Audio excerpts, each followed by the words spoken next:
বাংলাদেশের গার্মেন্টস ও টেক্সটাইল শিল্পের আধুনিক প্রযুক্তি, উৎপাদন ব্যবস্থা ও বৈশ্বিক বাজারের সঙ্গে সংযোগ বাড়াতে ঢাকায় শুরু হচ্ছে 4 দিনব্যাপী আন্তর্জাতিক প্রদর্শনী।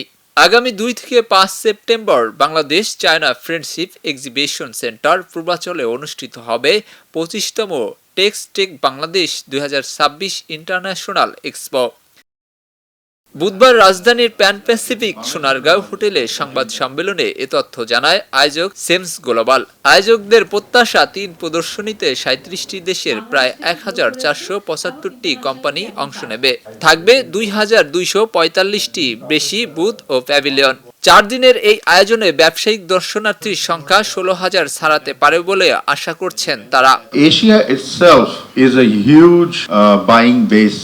শুধু পণ্য প্রদর্শন নয়, ব্যবসায়ী ও ক্রেতাদের সরাসরি যোগাযোগের সুযোগ তৈরি করাই এবারের আয়োজনের অন্যতম লক্ষ্য।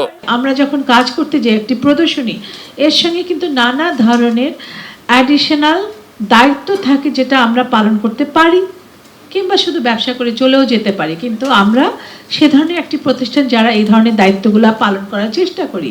গত 25 বছরে বাংলাদেশের টেক্সটাইল ও পোশাক শিল্পে আধুনিক প্রযুক্তি, উন্নত উৎপাদন ব্যবস্থা, উৎপাদন সহনশীলতা, আন্তর্জাতিক মান ও টেকসই উৎপাদনের ক্ষেত্রে উল্লেখযোগ্য পরিবর্তন এসেছে। সেই পরিবর্তনের সঙ্গে বৈশ্বিক প্রযুক্তি ও সরবরাহ ব্যবস্থার সংযোগ আরও শক্তিশালী করতেই এই ধরনের আন্তর্জাতিক আয়োজন গুরুত্বপূর্ণ ভূমিকা রাখছে। এস আলী দুর্জয়, খবরের কাগজ, ঢাকা। খবরের কাগজ, নিখাদ, নির্ভীক, নিরপেক্ষ।